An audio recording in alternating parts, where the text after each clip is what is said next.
Hello বন্ধুরা, দেখো বেরিয়ে পড়েছিলাম আমরা আমার বাপের বাড়িতে গিয়েছিলাম।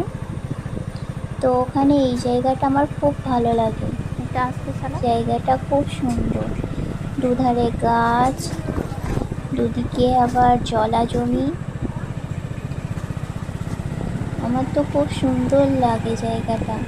সত্যি বলতে বাপের বাড়ি দেশ তো সবাইয়েরই ভালো লাগে, আর এই এই জায়গাটা পেরিয়ে যেতে হয়। খুব সুন্দর জায়গাটা,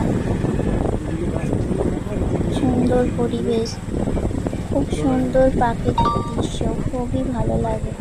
তোমরাও দেখো, তোমাদেরও খুব ভালো লাগবে, সেই জন্য তোমাদের সঙ্গে এটা শেয়ার করলাম। যে জিনিসগুলো ভালো লাগে আমার, সেইগুলোই তোমাদের সঙ্গে শেয়ার করি। তোমরা দেখো, খুব সুন্দর জায়গা। Tata, bye. সবাই ভালো থেকো, সুস্থ থেকো, এই শুভকামনাই করি।